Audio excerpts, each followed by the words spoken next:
మాతృదేవోభవ. చెప్పుట కోసమై కడు విచిత్ర కథల్ మహనీయ గ్రంథముల్ గుప్పిటబట్టి మాటలను గుప్పుచునుంటిని కాని లోకముల్ త్రిప్పగజాలు నీ చరణ తీర్థములంగని మున్గనైతే. జగన్మాత చెప్పుట కోసమై కడు విచిత్ర కథల్ మహనీయ గ్రంథముల్ గుప్పిటబట్టి మాటలను గుప్పుచునుంటిని కాని లోకముల్ త్రిప్పగజాలు నీ చరణ తీర్థములంగని ముంగనైతి. నీ కప్పుర వీడె పుందురుము కాన్కగనీయుమా జ్ఞాన భిక్షగా. నీ కప్పుర వీడె పుందురుము కాన్కగనీయుమా జ్ఞాన భిక్షగా. ఏబిఎన్ ఆంధ్రజ్యోతి ప్రేక్షక మహాశయులందరికీ నవజీవన వేదం అనే కార్యక్రమంలో 1568వ భాగానికి ప్రత్యేకించి లలితా సహస్రానికి సాగుతున్న సామాజిక వ్యాఖ్యలో 268వ భాగానికి స్వాగతం పలుకుతున్నాం. మనం 381వ నామంలో ఉన్నాం. రఘోయాగక్రమారాధ్యాయై నమః. రఘోయాగము అంటే ఏకాంతంగా చేసే యాగం. ప్రభుత్వం వారికి దొరకకుండానో పోలీసు వారికి దొరకకుండానో రకరకాల మద్యమాంసాలతో చేసే పిచ్చి ఆరాధనలు కాదు. రహస్యం అనే శబ్దానికి సంస్కృతంలో రహస్యం ఉంటుంది. రహస్యం ఎప్పుడు అంటే అర్థం ఏంటంటే ఎప్పుడు అది రహస్యం, అసలు మన ఒంట్లో ఉన్నప్పుడే అది రహస్యం. పెదవి దాటితే పృథివీ దాటినట్టే అన్నారు. రహస్యం అంటే ఇద్దరి మధ్యలో ఉండేది రహస్యం కాదండి, ఒకటిలోనే ఇంకిపోయేది రహస్యం. ఒకళ్ళలోనే ఇంకిపోవాలి, బయటికి రాకూడదు. అసలు కొన్ని రహస్యాలు అంతే, ఆ జీవిలో ఇంకిపోతాయి. మన జీవితంలో కూడా కొన్ని ప్రాణాంతకమైన రహస్యాలు ఉంటే చెప్పకూడదు. ఎంత ఆత్మీయులకు కూడా చెప్పకూడదు. ఎవరితోనో కాస్త మాట మంతి కలవగానే మనం చెప్పేస్తూ ఉంటాం. అందుకే సత్యాయ మితభాషిణాం అన్నారు.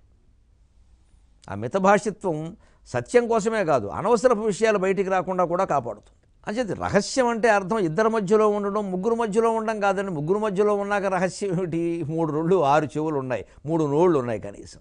ఈయన ఒకడికి చెప్పాడు, ఇద్దరికి చెప్పాడు, ఆ ఇద్దరు 2000 మందికి చెబుతారు. ఇంకోటికి చెప్పినా అంతే. అందుకే తెలుగులో సామెత. ఒక సామెతలు తెలుసుకుంటే మనం వేదాలన్నీ చదివినట్టే. అంతే, పండితులకి వేదం వల్ల ఎంత పరిజ్ఞానం కలిగిందో పామరులకి సామెతల వల్ల అంత పరిజ్ఞానము కలిగింది. సామెతలు వేద సాహిత్యంతో గొప్పగా గౌరవించాల్సిన విషయాలు. ఓ 10 సామెతలు చెబుతున్నాడంటే పల్లెటూరు వాడు వేద పండితులతో సమానం, వాడికి దండం పెట్టాల్సిందే. సామెతలు అంత గొప్పవి. పెదవి దాటితే పృథివీ దాటినట్టే. ఎంత గొప్ప సామెత అండి. ఈ అబ్బాయి ఇక వారికి చెప్పాను, వీరికి చెప్పాను, ఆత్మీయులు కదా అని చెప్పాను, ఎవరికి చెప్పొద్దని చెప్పి ఇవన్నీ వదిలేయి. అసలు నువ్వు ఎందుకు చెప్పావు? నీ పెదవి ఎందుకు దాటింది? ఇంక పృథివీ దాటినట్టే దానికి సిద్ధపడే చెప్పు. అందులో ఇవ్వాడు మరీ ప్రమాదం. సామాజిక మాధ్యమాలు విజృంభించి ప్రతివాడి చేతిలో ఓ పత్రిక ఫేస్బుక్ రూపంలో, ప్రతివాడి చేతుల్లో ఓ టీవీ, వాట్సాప్ వీటి రూపంలో, స్మార్ట్ ఫోన్ ప్రతివాడి చేతుల్లో. 3 ఏళ్ల కురాడ దగ్గర నుంచి మొత్తం 90 ఏళ్ళ వాడి వరకు. ఇటువంటిప్పుడు దాపరికం ఎక్కడదండి? ఎవరన్నా మనతో మాట్లాడుతుంటే జేబులో ఫోన్ రికార్డింగ్ నొక్కి మాట్లాడుతున్నారేమో అనుకుని మాట్లాడాల్సి వస్తుంది. కర్మ కాలిపోయింది అలాగా. ఎందుకంటే ఏం లేదు, అలా అనేక రకాల సాధనాలు వచ్చేసాయి. మన ముందు నొక్కినా కూడా నమ్మడానికి వీల్లేదు. ఇంకేం నొక్కాడు, నొక్కినా కూడా పని చేయకుండా వేరేది నొక్కేలా ఏదో నొక్కాడేమో ఏమో ఉంటాయి. అంచేత అసలు మన నోట్లోంచి మాట బయటకు వచ్చేటప్పుడే ఇది ఉగాండా వరకు వ్యాపించిన ఇబ్బంది ఏం లేదు కదా అనుకునే చెప్పడం మంచిది. ఇప్పుడు మా బోటి వాళ్ళు పురాణ కథలు చెప్పాం అనుకోండి, ఎంత దూరం వ్యాపిస్తే అంత మంచిది, మాకు నష్టమే లేదు. కానీ సొంత విషయం చెబితే ప్రమాదమేగా, మేమైనా నేర్చుకోవాల్సిందే. దాన్ని ఎవరు ఎలా తీసుకుంటారో తెలియదు, ఏం వ్యాఖ్యానం చేస్తారో తెలియదు. పోనీ అన్నిటికీ అతీతంగా ఉండగలమా అంటే ఉండలేము. ఒక్కోసారి ఉండగలిగితే వేరే విషయం, అది మొత్తం వదిలే, అసలు చూడకో.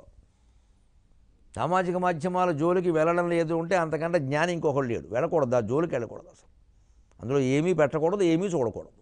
వార్తలు తెలుసుకుందుకు పత్రిక చాలు, ఏదైనా ముఖ్యమైన కార్యక్రమాలు చూడడానికి టీవీ చాలు, అంతకుమించి అక్కర్లేదు. ఈ సోషల్ నెట్వర్క్ అంతా ఒక సామాజిక మాధ్యమం కాదు, సామాజిక వ్యాధి అది. దానివల్ల 10 పైసలు ఉపకారం జరిగితే 90 పైసలు అపకారం జరుగుతుంది. ఈవేళ 90 పైసలు అపకారం. మనం చూడదలుచుకున్న దానికోసం ఏదో ఇలా తిప్పామంటే ఒక 100 వస్తాయి. చూడకుండా ఉండలేరండి ఎవరును. చూసిన తర్వాత బుర్ర పాడవకుండా ఉండదు. అయితే దాని జోలికే పోకపోవడం, ఊరుకున్నంత ఉత్తమం లేదు, బోడుకున్నంత సుఖం లేదండి. మొత్తం తీసి పారే గొడవ ఉండదు.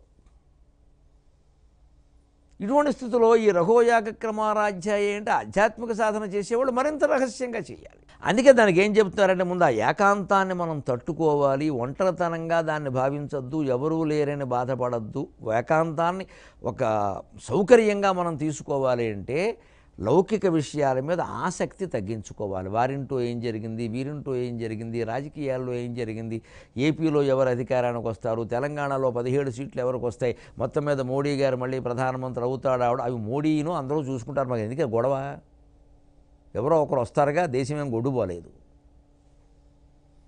ఎవరు వచ్చినా చేసేది ఏమీ లేదని అనేక సంవత్సరాలుగా రుజువైపోతూనే ఉంది. అయినా మనకు వైరాగ్యం రాకపోతే అలాగా? ఇంకా ఎందుకు ఈ చర్చ? వీరు ఎడంచేయి అయితే వారు పురచేయి, పెద్ద తేడా ఏం లేదు. అది అన్ని పార్టీల విషయంలో రుజువైపోయింది. నీకు ఊరికి అవినీతి ఎంత అంటే వీరి దగ్గర 60% అండి, వారి దగ్గర 70% అండి, వారి దగ్గర 80% అండి, లేకపోతే అసలు అవినీతి లేదు అనే పార్టీ లేదు అసలు. అంటే ఇంకా ఆలోచించాల్సింది ఏం లేదు. అందుకే ఆ రకంగా ఆసక్తి తగ్గిపోయింది రాజకీయాలంటే. అనుకోండి, గోడ సగం వదిలిపోయింది, సగం చేను వదిలిపోయింది. అలాగే కుటుంబపరమైన విషయాలు, బంధువులు మిత్రులు వస్తూ ఉంటారు, కలుస్తూ ఉంటారు. అందరూ ఏవో అసలు మాట్లాడకుండా వినడమే అంతే. దేనికి జవాబు ఇవ్వద్దు, కాసేపటికి మానేస్తారు. అంతగా ఏమి చెప్పి వింటున్నట్లేదని నాకు ఆసక్తి లేదు, అయిపోయాయి. దూరం అవుతారు, అవనియండి. ఎంతమంది దూరం అయితే ఎంత మంచిదండి. ఇదివరకు చెప్పేవారు ఎంతమంది దగ్గర అయితే ఎంత మంచిదని, ఎంతమంది దూరం అయితే ఎంత మంచిది. నేను మొహమాటం లేకుండా చెబుతున్నా, భగవంతుడికి తప్ప ఎవరికీ దగ్గర అవ్వాల్సిన అవసరం మనకి లేదు. మానవ మాతృలైన వాళ్ళకి ఎంతమందికి దూరం అయితే అంత మంచిది. అందరినీ కలుపుకుపోవడం, అందరితోనూ మాట్లాడడం, ఇవన్నీ మనకు అవసరమే లేదు. అక్కడ ఎంతమందికి దూరం అయితే అంత మంచిది. ఎంతమందికి దూరం అయితే అంత తేలిగ్గా భగవంతుడి దగ్గర అవుతాడు, ఆత్మకి దగ్గర అవుతాడు. అంతే, మనకు మనమే, ఇంకెవరు అక్కర్లేదండి అక్కడ. ఆత్మన్యేవ ఆత్మనాతుష్ట. ఇదే అనాసక్తి, దేని యందు ఆసక్తి లేకపోవడం. ఇది నిజానికి చాలా ఆధ్యాత్మికంగా చాలా చురుకైన శక్తి. ఇది ముందు అన్నిటి మీద ఉండే ఆసక్తిని తగ్గించుకోవాలి, ఏకాంతంగా ఉండడం అలవాటు చేసుకోవాలి. కావాలనే రోజులో టీవీ కట్టేసి, పేపర్ చూడకుండా, పుస్తకం చదవకుండా, సెల్ ఫోన్ కూడా కట్టేసి, దేవుడు ఫోటో ఒకటి ఎదురుగా పెట్టుకుని ఆ దేవుడు ఫోటోలో సర్వాంగాలు పరిశీలిస్తూ అలా కూర్చోవాలంతే. మళ్ళీ దానికి ఏమీ చేర్చొద్దు, పేర్చొద్దు, బాగుందనొద్దు, వర్ణించొద్దు, కన్నీళ్లు పెట్టుకోవద్దు, ఏమవద్దు, ఒట్టినే చూడడం. ఒక పూల మొక్కను చూసినా అంతే, ఒక గున్నమావిడిని చూసినా అంతే, ఒక కుక్క పిల్లను చూసినా అంతే, ఒక నెగ మెరిసిపోతున్న, నల్లగా మెరిసిపోతున్న తారు రోడ్డుని చూసినా అంతే. దాంట్లోనే మధ్యాహ్నం ఎండ కారణంగా ఎండమావి ఏదైనా ఏర్పడితే వెంటనే వేదాంతం గుర్తు రావాలి. మృగతృష్ణ, మరీచిక, ఎండమావి, జీవితం ఇంతే కదా. ఇది ఏకాంతాన్ని సద్వినియోగం చేసుకునే విధానం. ఇప్పుడు చెప్పండి, ఏకాంతం గొప్పదా, ఈ ఊరికే ఈ లోకాంతం గొప్పదా? ఎందుకు 10 మంది కూర్చొని ఏం చేస్తారు? ఆత్మస్థుతి, పరనింద. ముగ్గురు కూర్చుంటారు, మీరు గమనించారు. ముగ్గురు కూర్చున్న మాటల్లో ఈ ముగ్గురు కలిసి ఎవరినో తిట్టుకుంటూ ఉంటారండి. ఈ ముగ్గురులో ఒకళ్ళు పక్కకి తప్పుకొని మిగిలిన ఇద్దరు ఈ వెళ్ళిపోయినా ఎవరిని తిడతారండి. ఎంత ఆశ్చర్యకరం మన సమావేశాలు, ఎంత దారుణం మన నాటకం. మన మధ్యలోకి వచ్చినప్పుడు ఆయన మంచివాడు అయ్యాడా? మనలోంచి వెళ్ళిపోగానే ఇద్దరికే ఆయన శత్రువు అయ్యాడు. ఇప్పుడు ఇలా మాట్లాడతాను కానీ వీడు అసలు ఏమీ లేదండి, వీడి ఇంట్లోనండి వీడు అని మొదలెట్టేస్తారు. అప్పుడే ఉండేవాడు. వాడు వెళ్ళడం కోసమే చూస్తున్నాడు, వాడి మీద నేరాలు చెప్పడానికి. వీడు ఎంత అజ్ఞాని అంటే, వీడు వెళ్ళగానే ఆ మిగిలిన మూడో వాడు ఈ ఇద్దరిని గురించి అలాగే భావిస్తాడన్న విషయం వాడికి తెలియట్లా. ఎందుకంటే అజ్ఞానం ఉందా? ఈ మాటలన్నీ అవసరమా? ఇదే రఘోయాగక్రమారాధ్యాయ నమః. ఏకాంత యాగం అంటే అది. అంతేగాని తలుపులు మూసేసుకోవడం, శ్రీచక్రం పెట్టుకోవడం, దాని చుట్టూ ఏవో సామాన్లు పెట్టుకోవడం, ఇది ఎవరూ చూడకూడదనడం, అది కూడా ముఖ్యమే, తర్వాత చెబుతా. ఆ విషయం తర్వాత వస్తుంది, అది ముఖ్యమే. కానీ అది ఈ చెప్పే దాని గురించి కాదు. ఇక్కడ ఈ పూజా సామగ్రి ఎవరూ చూడకూడదు, ఈ నైవేద్యాలు ఎవరూ చూడకూడదు, ఈ గదిలోకి ఎవరూ రాకూడదు. ఇంతకంటే కూడా ముఖ్యమైనది అసలు మన మనస్సులోకి ఏదీ రాకూడదు. మన మనస్సులోకి ఈ చెత్తంతా వచ్చిన తర్వాత పూజా గదిలోకి ఎవరు వస్తే ఏముందండి, ఎవరు రాకపోతే ఏముంది, అది పెద్ద ముఖ్యమా? దాని చుట్టూ మడిగట్టేస్తే అలాగా. అంచేత లౌకిక విషయాల మీద నీకు ఆసక్తి ఉన్నది, ఎవరన్నా చెబితే విను, లేకపోతే అడక్కు. నువ్వు ఎంతటి అడక్కు, వదిలేసేయి. ఏమండి ఏపీలో ఏమవుతుంది, తెలంగాణ ఏమవుతుంది అనకు, నువ్వు అడక్కు. వాళ్ళు చెప్తే విను. అలాగా ఏదో ఒకటి అవుతుందిలేండి, వదిలేసేయి అంతే. వీడు బండరాయి పెడితే వాడు ముండిరాయి పెడతాడు, అంతకంటే ఏం లేదు ఇక్కడ. అలాగే అహింసా దృక్పథం. మన చేతల వల్ల ఏ జీవికి హింస జరగకూడదు. ఏ జీవి ప్రాణాన్ని హరించే మనకి హక్కు లేదు. ఎవరికైనా ప్రాణం పోయగలమా మనం? ఓ చేపకి ప్రాణం పోయగలమా? ఓ తాబేలుకి ప్రాణం పోయగలమా? ఓ లేడికి ప్రాణం పోయగలమా? ఓ జింకకి ప్రాణం పోయగలమా? ఓ గొర్రెకి ప్రాణం పోయగలమా? ఇవాళ లక్షల లక్షల జీవులను చంపేస్తున్నామే మనం వ్యాపారం పేరు మీద, ఆహారం పేరు మీద, దేవతలకు బలి పేరు మీద. ఇంత దుర్మార్గంగా వ్యవహరిస్తున్నాం. దాన్ని సమర్థించుకుందుకు ఇంకా రకరకాల వాదనలు చేస్తున్నామే. మన్నే ఎవడన్నా అలాగే వేసేస్తే సమర్థించుకుంటే, నేను చంపి నేను వ్యాపారం చేస్తానంటే అదేమో మానవ హక్కుల సంఘాలు వస్తాయా? మరి ఇతర జంతువులకు హక్కులు ఉండవా? ఇది మనం ఆలోచించాలా, ఇంకెవరన్నా ఆలోచిస్తారా? రహోయాగక్రమారాధ్యాయే నమః 381 నామం. ఏకాంతయాగము. ఏకాంతయాగం అంటే అర్థం ఏంటంటే, ముందు మనం జీవితంలో లౌకిక విషయాల మీద, కుటుంబ సంబంధాలు సహా మనకు అవసరమైనంత వరకే. ఎవరు ఏమి సలహా అడిగినా సరే అత్యవసరమైతేనే ఇస్తాను. అయితే నువ్వు చూసుకోమ్మా, పెద్దవాడివి, పెళ్లి చేసుకున్నావు, ఆ మాత్రం తెలియదా, చూసుకో, అయిపోయింది అక్కడతో. అది మా వాడికి అన్నీ నన్ను అడుగుతూ ఉంటాడండి అంటున్నామంటే లోపల అహం ఉందన్నమాట. అన్నీ నన్ను అడగాలని ఆశిస్తున్నావు అన్నమాట. అది గొప్పగా చెప్పద్దు. ఇంకా 30 ఏళ్ళు వచ్చి అన్ని తల్లిదండ్రులను సమర్థిస్తున్నాడు, తల్లిదండ్రులను సంప్రదిస్తున్నాడు ప్రతి విషయానికంటే చేతకాని కూడా అయిపోతాడు వాడు. తల్లిదండ్రులే చెప్పాలి స్పష్టంగా, మీ ఆవిడని సంప్రదించు, నీ అంతటి నువ్వు ఆలోచించుకో, ఎందుకు చేయలేవు పని, తప్పొస్తే దిద్దుకో, take a decision and bind by it. English మాట్లాడాలంతే కోపం వస్తే. ఓ నిర్ణయం తీసుకో, దానికి కట్టుబడి ఉండ. నన్ను ఎందుకు అడుగుతున్నావు అన్నట్టుకి ఈ ధైర్యం నేర్పాలి పిల్లలకి. తప్పు చేసినా మంచిదేనండి. ఏ ఆదర్శము లేనివాడు ఏ తప్పు చేయకపోవచ్చామో, ఒక ఆదర్శం కలిగిన వాడు 100 తప్పులు చేస్తాడు. చేసిన వాడికి ఆదర్శం ఉంది. ఏ ఆదర్శము లేనివాడు తప్పు చేయడు, ఎందుకంటే ఏ పని చేయడుగా. చదివి చేయనివాడు తప్పు ఎలా చేస్తాడు? విజయం సాధించిన వాళ్ళు ఎవరి చరిత్రలైనా మీరు చదవండి, ఎన్నో తప్పులు చేశారండి వాళ్ళు. అంచేది మన పిల్లలు విజయం సాధించాలంటే నిర్ణయం తీసుకునే శక్తి వాళ్ళకే ఇవ్వాలి. మనం తీసుకోకూడదు. మనల్ని అడిగారని సంతోషించద్దు. నువ్వు అడగకుండా చేసుకో, ఏమైనా వస్తే అప్పుడు చెప్పు నాకు, టేక్ ఎ డెసిషన్. చక్కగా లవ్లో పడితే అప్పుడు తల్లిదండ్రులు అడగకుండా పడిపోతున్నాడే నిర్ణయాల్లో. ఉద్యోగం విషయంలో, చదువు విషయంలో నిర్ణయాలు తీసుకోలేడా? తీసుకోమను. ఓ వ్యామోహంలో పడాల్సి వచ్చారు. ఆడపిల్ల కాదు, మగపిల్లాడు, ఎవ్వరూ తల్లిదండ్రుల గురించి ఆలోచించేవాళ్ళు లేడు ఇవాళ. వాడి ఇష్టం ఏం చేస్తే అది. ఎవరు మూసుకుని తల్లిదండ్రులు ఒప్పుకోవలసిందే, లేదా బలైపోవలసిందే. సినిమాలకి, టీవీ సీరియల్స్కి తల్లిదండ్రులు లోకు అయ్యారు. వీళ్ళు విలన్స్ ఇక్కడ, ఆ ప్రేమకు అంగీకరించిన పాపానికి. మరి అటువంటి ముఖ్యమైన విషయాల్లో తల్లిదండ్రుల అభిప్రాయాలు అవసరం లేని వాళ్ళకి రేపు పెళ్ళైన తర్వాత పిల్లల్ని కన్నప్పుడు, వాళ్ళు పెంచేటప్పుడు, వాళ్ళ డైపర్లు మార్చేటప్పుడు తల్లిదండ్రుల అవసరాలు వచ్చేస్తాయని వెంటనే తెలుసుకోమని చెప్పాలి. ఇదే ఆసక్తి లేకపోవడం అంటే. ఇది మంచి విధానం. ఇది సుఖంగా ఉంటాం. 60 ఏళ్ళు దాటాకనే ఈ పని చేయకపోతే ఎలాగా? ఆ అహింస విషయంలో, ఈ అనాసక్తి విషయంలో, ఈ ఏకాంతం విషయంలో దృఢాచరణ కలిగి ఉండాలి. 4వ మాట రహోయాగం అంటే 4వ మాట. సింహం భట్ల వారు చెబుతారు ఈ మాట. ఇవన్నీ ఆయన చెప్పినవి. నేను కొంచెం లౌకికంగా వ్యాఖ్యానం చేసి చెబుతాను. ఈ మాటలన్నీ భాస్కర్ రాయల వారివి, సింహం భట్ల వారివి. నేను మనకు అర్థం అవడం కోసం ఉదాహరణలు చెబుతున్నాను అంతే. దృఢాచరణ ఉండాలి. చాలామందికి అంటే అహింస విషయంలో, ఏకాంతం విషయంలో కూడా ఉంటుంది, మనసులో ఉంటుంది. చెప్తూ ఉంటారు, నాకేమిటో అసలు ఒక్కడే ఉండాలని అనిపిస్తుందండి. అనిపించడం అని ఎదుటి వాళ్ళకి చెప్పకయా, అనిపిస్తుందని ఎదుటి వాడికి చెబుతున్నామంటే నీకు అనిపించట్లేదన్నమాట. నాటకం. అనిపిస్తే ఉంటావు, వీళ్ళని కూడా వెళ్ళిపోమని చెబుతావు. ఉండొచ్చుగా, చెప్పడం ఎందుకు? చెప్పాలి, దాన్ని అందరూ తెలుసుకోవాలి. ఆయన అలా యోగండి, అలా ఏకాంతంగా ఉంటారని అందరూ చెప్పుకోవాలి. అది ముఖ్యం మనకి ఉండడం కంటే. అక్కడే వస్తుంది తేడా అంతా. అంటే దృఢాచరణ అంటే ఎవరు మనల్ని కదిలించే ప్రయత్నం చేసినా, మనకు మళ్ళీ లేని ఆసక్తులు పుట్టించే ప్రయత్నం చేసినా కూడా చెప్పే, నాకు ఆసక్తి లేదండి, నన్ను వెళ్ళవద్దు, అయిపోయింది, వెళ్ళండి. ఖాళీగా ఉన్నా సరే రావండి, కొన్నిటికి ఆసక్తి లేదంతే. అర్థం చేసుకోవాలి. ఆసక్తి లేకపోతే చేయలేము పని. ఆసక్తి ఎందుకు లేదంటే దానికి వేరే కారణాలు ఉంటాయి. పిలిచిన ప్రతి చోటికి వెళ్ళాలని ఏం లేదు. ఇక్కడ మనం బాగా మాట్లాడగలగచ్చు, బాగా పని చేయొచ్చు, బాగా సేవ చేయొచ్చు, కనుక మనకు ఆసక్తి లేదు, వెళ్ళమంతే. కావాలనే కొన్ని విషయాల్లో మనం ఆసక్తిని తెంచేసుకుంటాం. అదే యోగ మార్గం. మనశ్శాంతిగా ఉండాలంటే అంతే. అన్నీ పెంచుకుంటే కష్టం ఇక్కడ. వాళ్ళు ఏదో చెబుతూనే ఉంటారు, వాళ్ళు డబ్బిస్తూ ఉంటారు, పొగుడుతారు, రకరకాల మీరే దిక్కు అని అంటారు. నాకు దిక్కు వేరే ఉన్నారయ్యా, నీకు నాకు దిక్కు వేరే ఉన్నారు, నేను ఆ ధ్యానంలో ఉండాలి, నువ్వు వెళ్ళిపో, నీ పని చూసుకుని రాను. తెగిపోయినండి, ఏం పర్లేదు, ప్రమాదం ఏం లేదు ఇక్కడ. ఓ కథ పోయింది, ఓ టికెట్ పోయింది, ఏం నష్టమేం లేదు. ప్రాణం కంటే ఎక్కువైన విషయాలు కావు, ధ్యానం కంటే ఎక్కువైన విషయాలు కావు. అంత తెగింపు. అదే దృఢాచరణ అంటే అదే. మళ్ళీ ఏదో వాళ్ళు మొహమాట పెట్టారండి అందుకని ఒప్పేసుకున్నానండి. మొహమాటం దేనికి? నేను అంత లోక కళ్యాణకారకమైన విషయం అయితే వేరే విషయం. అది ఏమీ లేదు, డబ్బులు ఎక్కువైనా, అంతకంటే ఏం లేదు.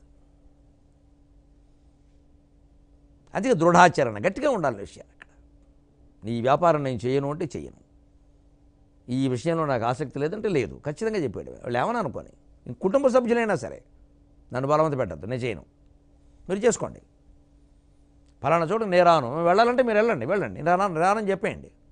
అంత స్పష్టంగా. అదే దృఢాచరణ అంటే. అప్పుడు జీవబ్రహ్మానుసంధానం చెయ్యాలి. ఏకాంతంగా కూర్చుని రఘోయాగ క్రమారాధ్య అంటే అర్థం. అది ముందు రహస్సు ఏకాంతంగా ఉండడానికి సిద్ధపడాలి. యాగ దాన్ని ఒక యజ్ఞంగా భావించాలి. క్రమ దానికి ఒక క్రమ విధానం కనుక్కోవాలి. ఊరికి ఇలా కూర్చొని బిగించుకుంటానంటే కొంత కాసేపట్లో మనసు పరిగెట్టింది. మనం ఎక్కడికి వెళ్ళనన్నామో అక్కడే ఉంది మన మనస్సు, దిక్కుమాలిన మనస్సు ఇది. ఎక్కడికో ఓ చోటకి మనకి సమయం వృధా అవుతుంది అని మనం అనుకుందామండి ఉదాహరణకి. కానీ విచిత్రం ఏంటంటే ఏకాంతంగా కూర్చొని ధ్యానం చేసేటువంటి మనిషికి ఈ మనస్సు నిండా అదే ఉంటుంది. నేను రానన్నాను, వాళ్ళు ఏం చేస్తున్నారు, వాళ్ళు ఏమనుకుంటున్నారు నా గురించి, అనుకొని నేను వెళ్ళను. ఇదంతా మళ్ళీ మనం మనస్సులో ఆలోచిస్తున్నాము అంటే అంతకంటే అక్కడికి వెళ్ళడమే మంచిది, వాళ్ళైనా సంతోషిస్తారు. ఇంత మోసపోతాం, ఇంత మాయలో పడతాం. అమ్మవారు జగన్మాయ. ఆవిడ వేసే వల ముందు, పన్నే వల ముందు మనం ఎంత అండి. ఇదే పడిపోవడం అంటే. ఈయన వెళ్ళడం మానేసి ఏం చేస్తున్నాడు అంటే ఇక్కడ కూర్చుని అవన్నీ ఆలోచిస్తున్నాడు. తాను వెళ్ళకపోవడం వల్ల అక్కడ జరిగే పరిణామాలు, అక్కడ వారి వ్యాఖ్యానాలు, దానికి సమాధానాలు అన్నీ ఈయన మనస్సులోనే 10 పాత్రలు ధరించి పెద్ద స్క్రీన్ ప్లే, దర్శకత్వం అన్నీ అప్పలరాజు అని చేసేసుకుంటాడు ఈయన. ఇంతకంటే అక్కడికి వెళ్ళడం మంచిది. ఈ సమయం వృధా అయిపోయింది ఇక్కడ. మనం కూర్చున్నది ధ్యానం చేసుకోవడానికి కానీ ఇవన్నీ ఆలోచించడానికి కాదు. అంటే నేను వెళ్ళలేదని అనుకోవాలి, నా పేరు అక్కడ చర్చకి రావాలి, ఎందుకు రాలేదని అనుకోవాలి, వీళ్ళు తెలుసు రావాలి. ఇంత అహంకారం ఉన్నాక ఇంకా ధ్యానం ఎక్కడ, ఇంకా రఘోయాగ క్రమారాధ్య ఎక్కడ? అయిపోయింది, రభస అయిపోయింది. రఘోయాగం కాదు, రభసయాగం అయింది. మన మనస్సు చేస్తుంది ఇదంతా. అందుకే వివేకానందుడు చెబుతాడు, నువ్వు హిమాలయ పర్వతాలకు వెళ్ళినా అక్కడ కొండ గుహలో 100 మైళ్ళ లోతు ఉండేటువంటి గుహలో కూర్చున్నా నీ మనస్సు నిన్ను అనుసరించకుండా ఉందా మిత్రమా అన్నాడు ఆయన. మన మనస్సు మన అనుసరించి రాగద్వేషాలన్నీ ఆలోచిస్తుంటే అంత కొండ గుహ ఎందుకంటే ఇంట్లో కూర్చోవడమే మంచిది. కనీసం ఏదో ఉన్నామన్నట్టు ఒక తృప్తి అయినా ఉంటుంది వాళ్ళకి. అంచేతను జీవబ్రహ్మానుసంధానం చేయగలిగితేనే ఈ అనాసక్తికి, అహింసకి, ఏకాంతానికి, దృఢాచరణకి సార్థకత. లేకపోతే ఇంకెందుకు ఇవన్నీ కూర్చొని మళ్ళీ వాట్సాప్ పెట్టుకోవడానికి ఏకాంతం. ఇది రఘోయాగం. ఇప్పుడు ఈ రకమైన నియమం పెట్టుకుని చేస్తే శ్రీచక్రంతో మన శరీరానికి ఏకత్వ సంబంధం ఏర్పడుతుంది. ప్రతిదానికి మనం శ్రీచక్రపరంగా కూడా వ్యాఖ్యానం చేసుకుంటాం, మూలమంత్రపరంగా చెప్పుకుంటున్నాం, సామాజికంగా చెప్పుకుంటాం. ఇందులో ఈ శ్రీచక్రంలో ఉండే నవావరణలు, రకరకాల దేవతలు, అధిష్టాన దేవతలు, అంగదేవతలు, అంగి దేవతలు, ఆవరణ దేవతలు, ఇవన్నీ కూడా మొత్తం మన శరీరంలో ఉన్నవే. అంచేతను ఈ రఘోయాగం, ఏకాంత యాగంలో వ్యక్తికి దొరికేటువంటి కలిగే గొప్ప ప్రయోజనం ఏమిటంటే ఆ శ్రీచక్రానికి, శరీరానికి ఏకత్వం ఏర్పడుతుంది. ఆ ఏకత్వాన్ని మనం సాధించగలదు. అప్పుడు మన శరీరమే శ్రీచక్రం. ఇప్పుడు 381వ నామం పూర్తి చేసుకున్నాం కాబట్టి రఘోయాగక్రమారాధ్యాయై నమః అనేది అయిపోయింది. కాబట్టి దానికి అనుబంధంగా ఉండేది 382వ నామం రఘస్తర్పణ తర్పితాయై నమః. రఘక తర్పణం, ఆ విసర్గలు సకారంగా మారతాయి. విసర్జనీయస్య సహ అని దానికో సూత్రం ఉంటుంది. రఘస్తర్పణ తర్పితాయై నమః అంటే ఈ ఏకాంతంగా యజ్ఞం చేసి ఆ మనోయాగం ద్వారా చేసేటువంటి తర్పణాలే నీకు ఎక్కువ ఆనందం కలిగిస్తాయమ్మా, నీకు నమస్కారం. అది అమ్మవారు కోరుకునేది, భగవంతుడు కోరుకునేది. ఆ ఏకాంతంగా మానసికంగా మనం చేసే పూజ, దానికి భౌతిక పూజ ఒక సాధన అవుతుంది. దయచేసి ఇది మానేయకూడదు, అపార్థం చేసుకోవద్దు. దయచేసి మానేయకూడదు, అలాగా చెయ్యాలి. అది ఏకాంతం కోసం చెయ్యాలి, హడావిడి చేయొద్దు, ఎవరిని పిలవద్దు, ఎవరూ చూడాలి అనుకోవద్దు. ఏదో మా తాపత్రయం మేము పడుతున్నామని చెప్పాలి, ఈ రహస్యాలు అందరికీ చెప్పొద్దు. అందుకే రహస్తర్పణ తర్పిత. శ్రీ విద్యోపాసన రహస్యమేనండి, అనుమానమే లేదండి. కొంతమంది చెబితే మనం ఏదో కొందరు స్వాధీనం చేసుకున్నారు అనకూడదు. అది ఆ రంగంలో దిగితే అర్థమవుతుంది. చాలా రహస్యం అండి అది. ఎందుకంటే నేను భౌతికమైన ఆవరణతో చెబుతాను. శ్రీచక్రం ఇంట్లో ఏర్పాటు చేసుకుని ఏదో దానికి తగిన పదార్థాలు ఏవో తెచ్చుకుని, పూజా ద్రవ్యాలు తెచ్చుకుని, దానికి ఉపాసనా విధానాలు అది గురువుల ద్వారా తెలుసుకోవాలి, పుస్తకాల్లో చూసి చేసేయకూడదు. గురువుల ద్వారా చేసుకుంటే మంచిది. అందులో కూడా మీకు దేశం మొత్తం మీద ఆరాధింపబడుతున్నటువంటి శ్రీచక్ర పూజా విధానాల్లో, శ్రీచక్రాలలో 32 రకాల దోషాలు ఉన్నాయని స్వామి ప్రణవానంద సరస్వతి చెప్పారు. స్వామి ప్రణవానంద చెప్పారు. ఇదివరకు ఆ స్వామి గురించి నేను 2-3 సార్లు చెప్పాను. కనకదండి స్వాముల వారు అంటారు ఆయన. గోదావరి జిల్లాలో పుట్టారు మహానుభావులు. దేశభక్తుడు ఆయన. ఎంత దైవభక్తులు అంత దేశభక్తుడు. ఆయనకి టిబెట్ పర్వత ప్రాంతాల్లో తపస్సు చేస్తూ ఉంటే ఆ తపో విరామ సమయంలో చైనా వాళ్ళు, పాకిస్తాన్ వాళ్ళు అక్కడ సంచరించి చేస్తున్న వ్యూహాలన్నీ నెహ్రూ గారికి చెప్పాడు ఆయన. దేశం కోసం జాగ్రత్త పడవే బాబు, నేనేదో తపస్సులో ఉన్నాను కానీ నా చెవిన పడ్డాయి, దేశం కోసం నీకు చెప్పాలి. అంత దేశభక్తుడు ఆయన. ఆయనకి ముందు దేశం, తర్వాతే దైవం. సన్యాసి ఆయన. దేశం మొత్తం మీద ఆరాధింపబడుతున్నటువంటి శ్రీచక్రాలలో 30 రకాలు పైగా దోషాలు కనిపెట్టి ఏ దోషాలు లేకుండా అందరూ వెళ్ళి స్వయంగా ముట్టుకుని చేసుకునే విధంగా తూర్పుగోదావరి జిల్లా కొత్తపేటలో ఏనుగుల మహల్లో శ్రీచక్రాలయం స్థాపించారు, ఏర్పాటు చేశారు. అక్కడికి గర్భగుడిలోకి అందరూ వెళ్ళచ్చు. ఇంక ఈ కులం ఆ కులం లేదు, స్త్రీ పురుష భేదం కూడా లేదు. చాలా చోట్ల మీకు శ్రీచక్రార్చనలో కొంతమందిని రాణిస్తారు, కొంతమందిని రానివ్వరు, కొన్ని చోట్లకి ఆడవాళ్ళని రానివ్వరు, కొన్ని చోట్లకి మగవాళ్ళని రానివ్వరు. ఇంక రకరకాలు ఉన్నాయి ఇవన్నీ. కానీ అలా అయితే ఇంకెందుకు ఇది అందరికీ అందాలి, కానీ అందులో ఆ నివారణ, దానివల్ల ఎటువంటి ఇబ్బంది లేకుండా చేద్దామని ఆయన అన్ని రకాల దోషాలు నివారణ చేసి ఏనుగుల మహల్లో స్థాపించారు. మనం మందపల్లి వెడతాం, శనీశ్వర స్వామి శని పోగొట్టుకోవాలి, పక్కన ఏనుగుల మహల్ కూడా వెళ్ళాలి, అక్కడ శ్రీచక్రం చూడాలి. అందరూ చూడొచ్చు, అందరూ లోపలికి వెళ్ళచ్చు, అందరూ ముట్టుకుని అర్చన చేసుకోవచ్చు. అంత సామ్యవాది ఆయన. శ్రీచక్ర ఆరాధన విషయంలో అంత సామ్యవాది, సామాజికంగా ఆలోచించారు. రామానుజస్వామిలా ఆలోచించారు ఆయన. ఇది అందరికీ చెందాలి, అందరికీ చెందాలి, అందరూ చేసుకోవాలి, అందరూ బాగుండాలి. ఇది ఏదో ఒక వర్గం వారేమిటి అంటూ ఎక్కడెక్కడ దోషాలు చెబుతాయనో అవన్నీ పరిహరించారు ఆయన. అక్కడికి వెడితే అవి మనకు తెలుస్తాయి. అలాంటి విధానంలో మీకు శ్రీచక్రాన్ని అసలు వీరు మాత్రం ఇదివరకైనా ఉన్నవారైనా రహస్యమనో ఇంకోటనో ఆయన ఉపాసనలో ఉన్నారండి, బయటికి రారండి, మీరు ఎవరు ఆ గదిలోకి వెళ్ళకండి ఎందుకు చెబుతారో కూడా చెబుతా. వాళ్ళని కూడా మనం ఏదో వాళ్ళు మొత్తం ఏదో వాళ్ళు సొంతం చేసుకుంటున్నారని ఏదో ఆధిపత్య పోరాటంలో మాట్లాడక్కర్లా. అసలు శైవిద్యోపాసన రహస్యమని ఎందుకు అన్నారు అంటే ఇతర ఉపాసనలకి వీటికి తేడా ఉంది. ఇది ఎంత సాత్వికమో అంత రాజసం, అంత తామసికం కూడా. ఇందులో ఆ మూడు ఉన్నాయి. ఎందుకంటే స్త్రీ శక్తి ఇక్కడ. స్త్రీ అనే అక్షరమే మీరు గమనించండి. సకారం, తకారం, రకారం. సకారం సత్వగుణం, తకారం తమోగుణం, రకారం రజోగుణం. అందుకని స్త్రీ రూపంలో దేవతను మీరు ఆరాధన చేస్తున్నప్పుడు అక్కడ తమోగుణ ప్రాధాన్యం కూడా ఉంటుంది. ఈ చూసిన వాడు తమోగుణం నేర్చుకుంటే, రజోగుణం నేర్చుకుంటే, సత్వగుణం నేర్చుకోకపోతే ఆ పాపానికి ఉపాసకుడు కారణం అవుతాడు. అందుకని చూపించరు వాళ్ళని కూడా మనం తప్పట్టద్దు. వెళ్ళొద్దంటే వెళ్ళొద్దు, ఏం పోయింది? వెళ్ళొద్దన్న చోటుకే వెళ్ళాలా, చేయొద్దన్న పనే చెయ్యాలా? అంత మూర్ఖత్వం ఏమిటండి? దానికోసం కులాలు వర్గాలు గొడవలు కొట్టుకు చచ్చిపోవాలా? ఆయన ఒక్కడిని ఆయన ఇంట్లో కూర్చుని చేయడం ఉండే, దానివల్ల లోకం బాగుండదా? ఆయన ఎంత త్యాగం చేస్తున్నాడు, బయట పనులన్నీ మానేశాడే, ఆదాయం కూడా చూసుకోవట్లేదే, గంటలు శ్రీచక్రార్చన చేస్తున్నాడే మహానుభావుడు. అది లోక కళ్యాణం కోసం చేయమని ప్రార్థిద్దాం. వారు బయటకు వచ్చినప్పుడు అయ్యా మహానుభావులు మీరు చేస్తున్నారు, లోకం బాగుండాలి, లోకం బాగుండాలని చెప్పి తప్పకుండా చేస్తాడు ఆయన. ఆయన సొంత కొడుకు కోసం చేసుకుంటున్నాడు, ఆ కూతురు కోసం చేసుకుంటాడు. శ్రీచక్రార్చన అలా చేయరండి, లోకం కోసమే చేస్తారు. వారి నిబంధనల్ని మనం గౌరవించాలి, విమర్శించక్కర్లేదు. మనంతరం మనం చేసుకోవాలంటే ఏనుగుల మహల్ పెడదాం, చేసుకుందాం, అందరూ చేసుకోవచ్చు. అలా ఎక్కడికెక్కడ దేవాలయాల్లో ఉండే నిబంధనలు తెలుసుకుని మనం పాటించాలి. కానీ మన గురించి నిబంధనలు మార్చేయమంటే మన వ్యక్తిగతమైన స్వేచ్ఛలు హక్కులు ముఖ్యమా? ఆ దేవాలయ ఆరాధన విధానాలు ముఖ్యమా? ఆ మాత్రం ఆలోచించలేమా? ఈ మాత్రం అహంకారం చంపుకోలేమా? మనకు దేవుడు ఎందుకండి? అహంకారం చావన వాళ్ళకి, స్వేచ్ఛ హక్కును మాట్లాడేవాడికి దేవుడు ఎందుకండి? మన స్వేచ్ఛలకి హక్కులకి అంతా ఒక సముచితమైన ప్రాధాన్యాన్ని బట్టి తగ్గించుకోవడం పెంచుకోవడం చేసుకోవాలి. స్వేచ్ఛలోనే ఉంది ఆ దుర్మార్గం అంతా. అసలు ఇచ్చ తీసే స్వ మిగులుతుంది. స్వ అంటే దేవుడు. నువ్వు ఇచ్చ ఎప్పుడైతే పెట్టావో స్వ పోయింది. నా స్వేచ్ఛ నా హక్కు అనేవాడికి దేవుడు జీవితంలో దొరకడు. ఈ సమస్తాన్ని వదిలి కాళ్ళ మీద శరణాగతి పొందిన వాడికి దొరుకుతాడు. అది ఆరాధన విధానం. అందుకని రహస్యంగా ఆరాధన చేసి తలుపేసే వాళ్ళు కూడా మనం విమర్శించక్కర్లేదు.